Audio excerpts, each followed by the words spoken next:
మన ప్రభు అయిన యేసు క్రీస్తు నామంలో కూడి వచ్చిన ప్రతి ఒక్కరికి వందనాలు తెలుపుకుంటూ దేవుని యొక్క పరిశుద్ధ గ్రంథంలో నుంచి మత్తయి సువార్త 24వ అధ్యాయము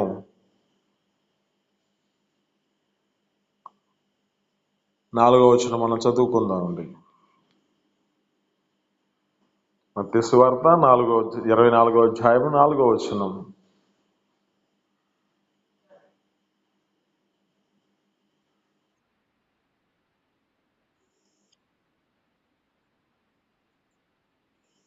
చదవండి. ఇంకా చదవండి.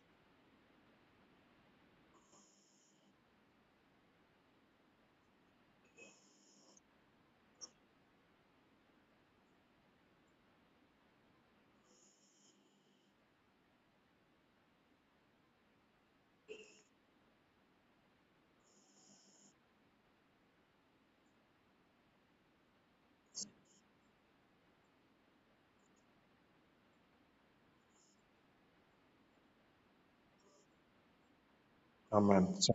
చదవండి. ఇక్కడ ఉన్న మాటలు చాలా జాగ్రత్తగా గమనిస్తే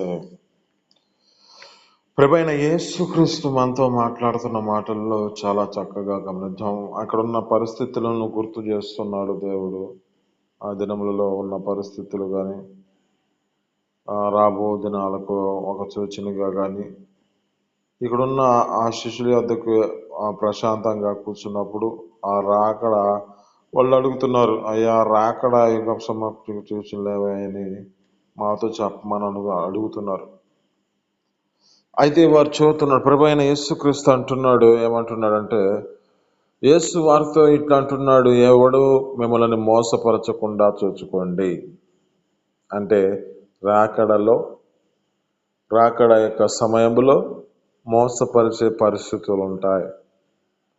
ఈ రాకడ సమయంలో అనేక మంది జీవితాలలో అనేకమైన మోసాలు జరిగించబడుతూ ఉంటాయి. మనకు తెలిసినవన్నీ మనకు తెలుసు ఉన్నాయి. గత దగ్గర ఒక 8 నెలల క్రితం జరిగిన ఒక మోసం మనకు తెలుసు. ఇక్కడ ఉన్న పరిస్థితుల జ్ఞాపకం చేసుకుంటే ఒక్కొక్క మనిషి యొక్క జీవితాల్లో ఏం చేస్తున్నారంటే ఈ లోకంలో మోసం చేస్తూ ఉన్నారు. పరిస్థితులన్నీ తారుమారైపోతూ ఉంటాయి. ఇక్కడ అంటున్నాడు, చాలా లేఖనాలు సెలవిస్తున్న మాట ఏమిటంటే మిమ్మల్ని ఎవడూ మోసపరచకుండా మీరు జాగ్రత్తగా ఉండండి, చూసుకోండి. ఎందుకంటే ఈ లోకంలో అనేకమైన నా పేరిట వస్తూ ఉన్నారు. నేనే క్రీస్తునని చెప్పి పలువురిని మోసపరిచెదరు. నేనే క్రీస్తునని చెప్పుకుంటూ ఉంటాడు. ఇతడు అంత్యక్రీస్తు. ఇలాంటి అబద్ధ బోధకులు అనేక మంది వస్తూ ఉన్నారు. వారి జీవితాల్లో మేమే దేవుళ్ళము, మేమే ఆ యొక్క స్థితిని బట్టి దేవతలమన్న స్థితిని కలగజేస్తూ నడిపించబడుతున్న వారు రానున్న దినంలో రాబోతున్న పరిస్థితులు ఉన్నాయి. అంటే ఇక్కడ ఉన్న వాటిల్లో జ్ఞాపకం చేసుకుంటే ఒక్కొక్క సూచన ఏమిటి అంటే తన యొక్క రాకడకు సూచనగా ఉంది. ఇంకా ఈ లేఖనాలు చదువుకుంటా ఉంటే ఇక్కడ అంటున్న మాటలు, మరియు మీరు యుద్ధముల గూర్చి యుద్ధ సమాచారాల గురించి మీరు వినబోదురు. అంటే ఇక్కడ యుద్ధాల గురించి జరుగుతూ ఉన్న స్థితిని బట్టి యుద్ధ సమాచారాల గురించి మీరు వినబోదురు అంటున్నాడు. అంటే మన యొక్క జ్ఞాపకం చేసుకుంటే ఇప్పుడున్న పరిస్థితులన్నీ అలాంటి స్థితే కలుగుతుంది. కానీ ఇక్కడ అంటున్న మాట ఏమిటంటే మీరు కలవరపడకుండా చూసుకోండి. పరిస్థితులన్నీ ఇప్పుడు చూస్తే ఎలాంటి పరిస్థితి అంటే మనిషి యొక్క జీవితంలో ఇప్పుడున్న పరిస్థితిని జ్ఞాపకం చేసుకుంటే మా ఇక స్థితిని బట్టి గ్యాస్ దొరుకుతుందా,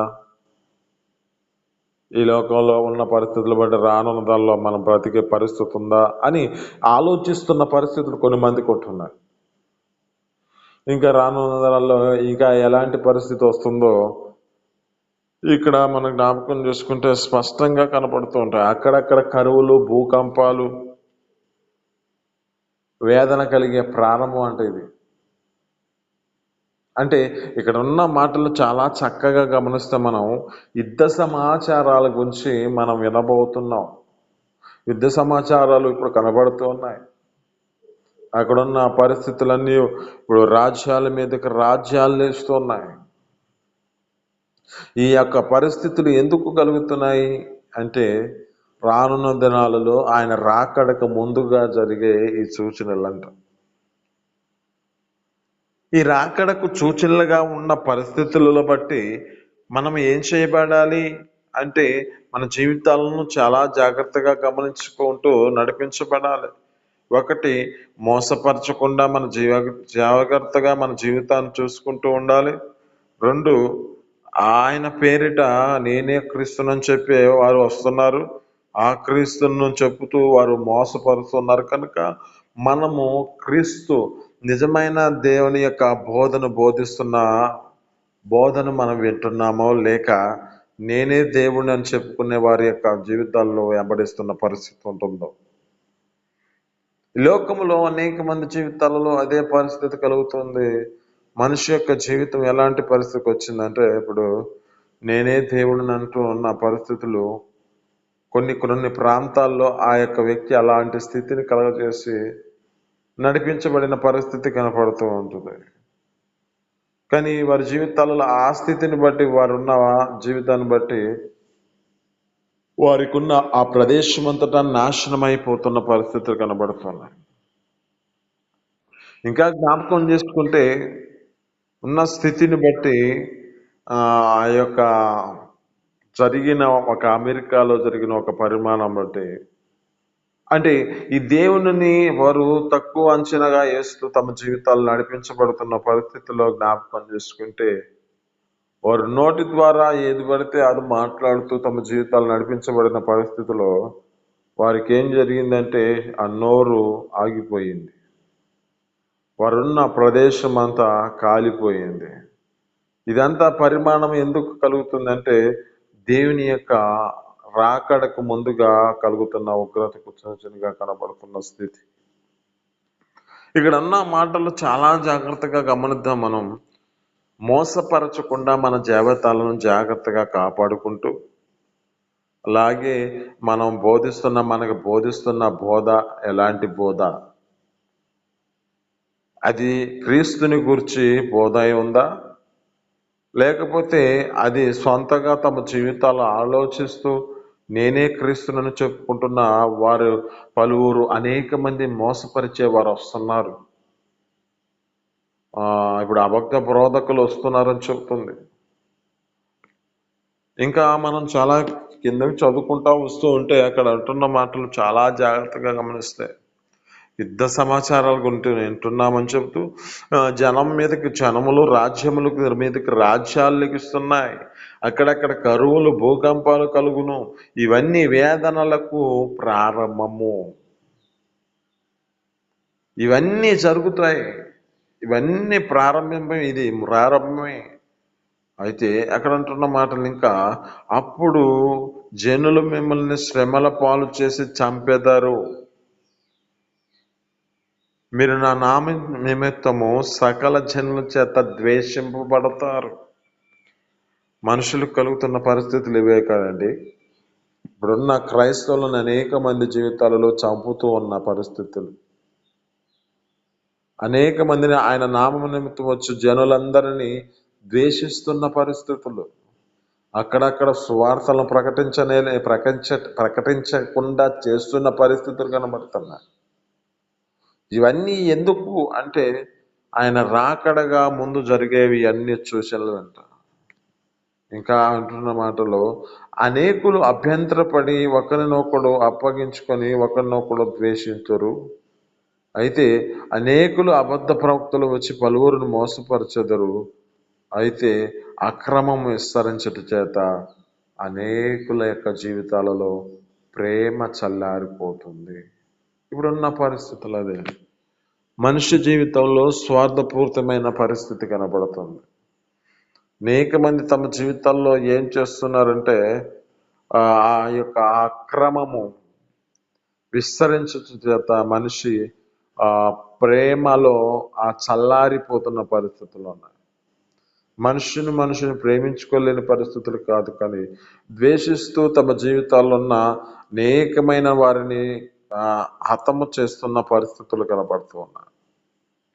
ఇక్కడ ఉన్న మాటలు మనం చాలా జాగ్రత్తగా గమనిస్తే ఇంకా ఈ యొక్క 13వ వచనంలో ఉంటున్న మాట, అంతము వరకు ఎవడైతే సహిస్తాడో వాడు రక్షించబడతాడు అంటున్నాడు. ఎందుకంటే అక్కడున్న స్థితిని జ్ఞాపకం చేస్తూ ఆ చివరి మాటలు అంటాడు. ఏమంటాడంటే అక్కడున్న 14వ వచనంలో అంటున్నమాట, మరియు ఈ రాజ్య స్వార్థ సకల జనులకు సాక్షార్థమై లోకమంతటా ప్రకటించబడును, అటు తర్వాత అంతము వచ్చును. ఆమేన్, హల్లెలూయా. అంటే ఈ అంతము వచ్చే ముందు ఈ లోక రాజ్యమ ఈ రాజ్య స్వార్థ సకల జనులకు సాక్షార్థమై లోకమంతటా ప్రకటించబడుతున్న స్థితిలో అటు తర్వాత అంతము వస్తుంది అంట. అంటే ఈ సువార్తను ప్రచురపరిచే సమయం ఉంది. ఈ లోకమంతటా ఈ సువార్త ప్రచురపరచబడుతుంది. రక్షించబడేవాడు అంతము వరకు సహించి ఆయన సన్నిధిలో నడిపించబడుతున్నవాడు రక్షించబడతాడు. ఈ యొక్క రాజ్య సువార్తను ప్రకటించినప్పుడు అతడు ప్రకటన వినిన వాడైతే రక్షించబడతాడు, ప్రకటన విడిచిపెట్టిన వాడైతే నశింపబడతాడు. అందుకే అంటుంది కదా, ఈ రక్షణ మనుష్య జీవితాలలో రక్షించబడే వాడికి దేవుని శక్తి, నశించిన వానికి ఇది వాడికి ఆ యొక్క స్థితిని బట్టి, ఆ వెర్రిగా తన జీవితాన్ని నడిపించుకుంటున్న పరిస్థితిని బట్టి అతడు నశించడానికి ఇది కారణమవుతుంది. అయితే ఈ లేఖనాలు బట్టి మనం చాలా స్పష్టంగా మనం జాగ్రత్తగా గమనించుకుంటూ వెళ్తే ఈ రానున్న దినాలలో పరిస్థితులన్నీ తారుమారుతున్న పరిస్థితులే, కరువు పరిస్థితులే, భూకంపాలు వచ్చే పరిస్థితులే, రాజ్యాల మీదకి రాజ్యాలు లేస్తున్న పరిస్థితులే, యుద్ధ సమాచారాలు వింటున్న పరిస్థితులే. ఇవన్నీ మన జీవితాల్లో దేవుని రాకడ ముందుగా సూచనలు. అయితే మనము అంతము వరకు దేవుని సన్నిధిలో కొనసాగించబడుతూ ఉండాలి. అంతము వరకు మన జీవితాలను కాపాడుకుంటూ సహిస్తూ నడిపించబడుతూ ఉండాలి. ఎందుకంటే ఈ దేవుని యొక్క సన్నిధిలో మన జీవితాలను, దేవుని యొక్క సన్నిధికి వచ్చిన మన స్థితిని బట్టి ఆ యొక్క ఆ పరలోక రాజ్యములోనికి మనం వారసులుగా చేయబడాలి. ఈ లోకరీతిలో మనుషులు ద్వేషిస్తూ ఉంటారు. ఈ లోకరీతిలో అనేక మందిని చంపుతూ ఉన్న పరిస్థితులే. కానీ నిత్య రాకడకు మనం సూచనగా ఆ పరలోక రాజ్యానికి మనం వెళ్ళేవారుగా మన జీవితాలను కాపాడుకుంటూ నడిపించబడాలి. ఇప్పుడున్నది జ్ఞాపకం చేసుకుంటే ఇప్పుడే వింటున్న సమాచారాలు ఏమిటంటే అబద్ధ బోధకులే అనేక మంది బయలుదేరుతూ ఉన్నారు. ఈ అబద్ధ బోధకులు అనేక ప్రాంతాలకు విస్తరించడానికి ఇక సమయం వస్తుంది. ఈ సమయంలో ఇక మనం బోధించడానికి కాదు, ఇక్కడ మనం బోధించిన మాటలను మన యొక్క స్థితిని బట్టి వినడానికి లేదు. ఇక సత్యాన్ని గ్రహించలేని పరిస్థితులు వస్తాయి, సత్యములో నడిపించబడలేని పరిస్థితులు వస్తాయి. మన దగ్గరున్న ఈ యొక్క పరిశుద్ధమైన గ్రంథము మన చేతిలో నుంచి అది మన దగ్గర నుంచి వెళ్ళే పరిస్థితులు వస్తాయి. కానీ ఇక్కడ మన జీవితాల్లో ఏం చేయబడాలంటే ఈ వాక్కులను మన హృదయాలలో నింపుకుంటూ నడిపించబడాలి. ఈ వాక్యం మన జీవితాల్లో నింపుకుంటేనే, ఇది నింపుకున్న దాన్ని బట్టి మనం జీవితాల్లో ధైర్యపరచబడి ప్రతి విషయాల్లో మనం సత్యాన్ని గ్రహించగలుగుతాం. ఇప్పుడు ఈ సత్యము మన హృదయంలో ఉంటే బోధిస్తున్న బోధ ఎలాంటి బోధ మనకు అర్థమవుతుంది. ఎలాంటి స్థితిలో ఎలాంటి బోధన వాళ్ళు బోధిస్తున్నారు? అబద్ధ ప్రవక్తకుల, నిజమైన దేవుని యొక్క బోధకుల, ఆ దేవుని యొక్క సేవకుని యొక్క బోధ ఆ ప్రభు అయిన యేసుక్రీస్తు గురించే ఉందా బాధ? క్రీస్తుని గూర్చి లేని బోధ అది బోధే కాదు. క్రీస్తుని గూర్చి చెప్పకుండా ఉన్న స్థితిని బట్టి ఆ బోధ అనేది మనిషి జీవితంలో ఎలాంటి ఆశీర్వాదకరమైన స్థితిని కలగచేయదు. మనిషి యొక్క బోధ, ఆ యొక్క బోధకులు ఏం చెబుతున్నారు? నేనే క్రీస్తునని బోధిస్తున్నారని చెబుతుంది. అంటే ఆ బోధకుల యొక్క జీవితాలు తమ యొక్క స్థితిని బట్టి మాది, నాదే, నేనే అని చెప్పుకునే పరిస్థితులు వస్తున్నాయి.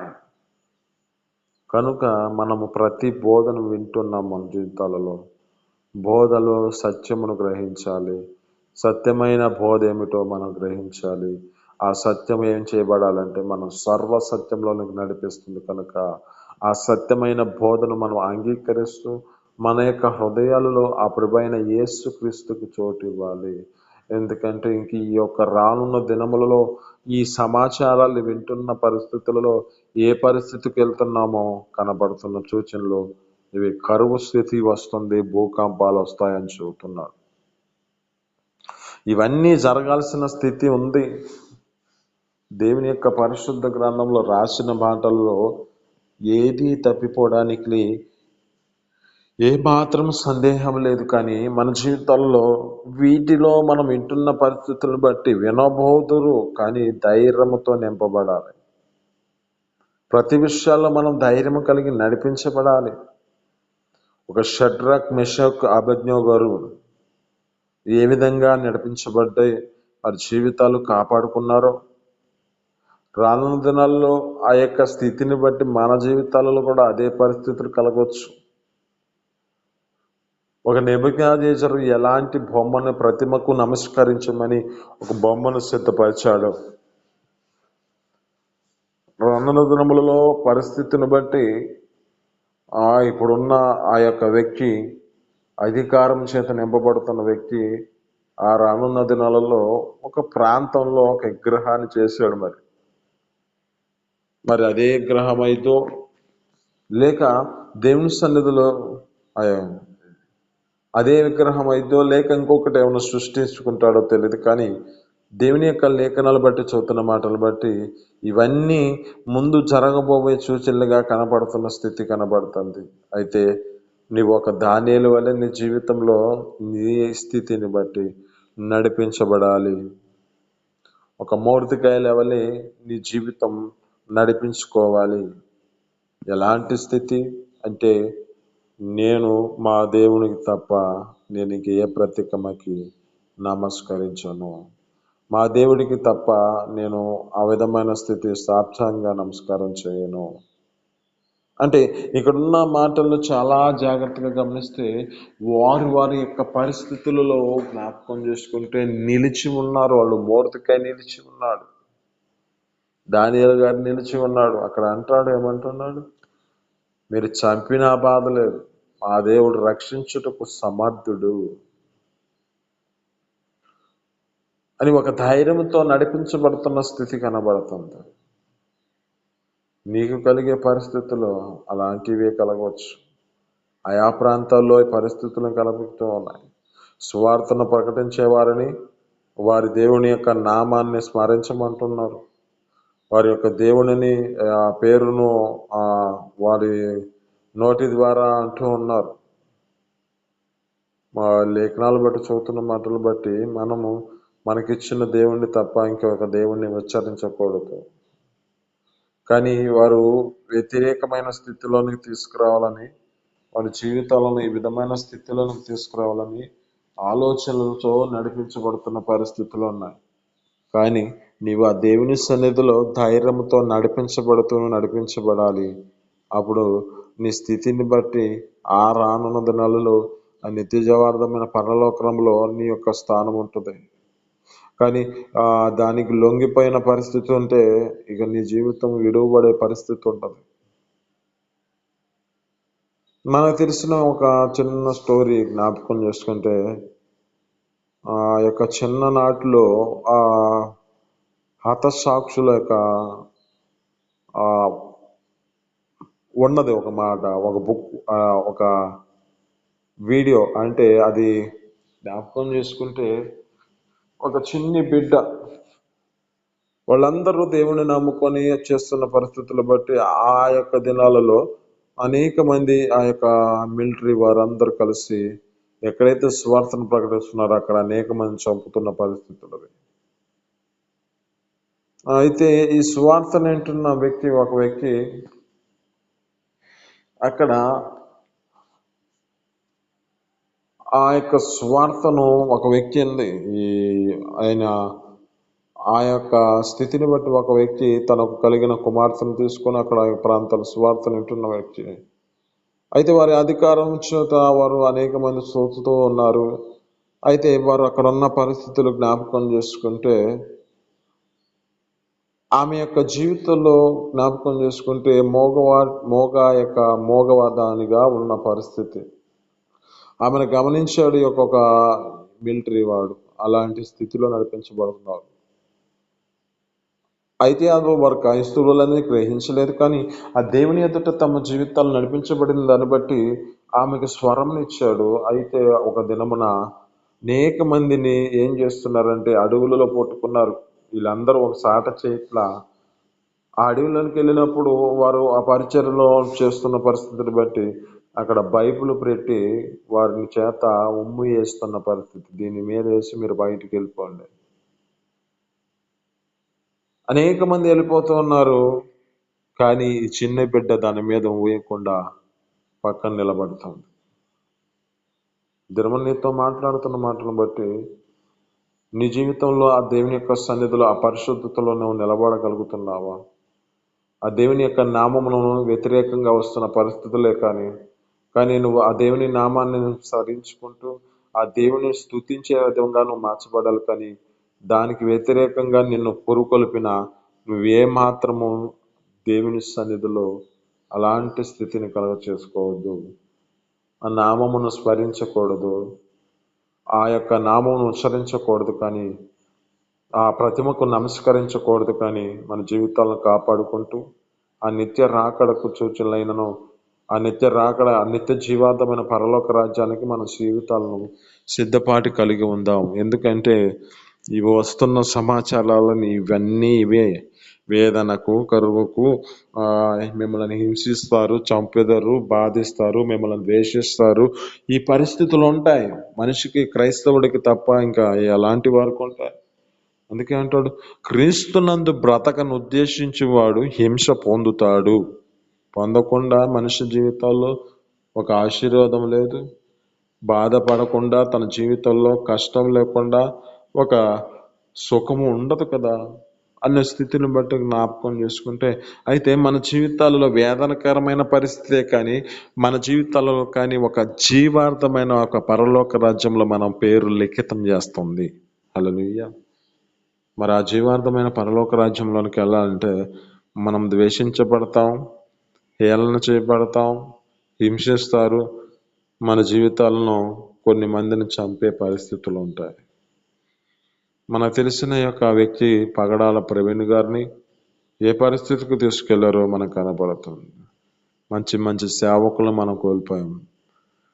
రానున్న దినాలలో ఇంకా ఏ పరిస్థితులు, ఎవరి యొక్క పరిస్థితులను ఎలాంటి స్థితిలోకి తీసుకెళ్తారో తెలియదు. కానీ దేవుని లేఖనాలు చదివిస్తున్న మాటల ప్రకారం మోసపరిచేవారు వస్తున్నారు, అబద్ధ బోధకులు వస్తున్నారు, రాజ్యాల మీదకి రాజ్యాలు లెగుస్తున్నాయి, యుద్ధ సమాచారాలు వింటున్నారు.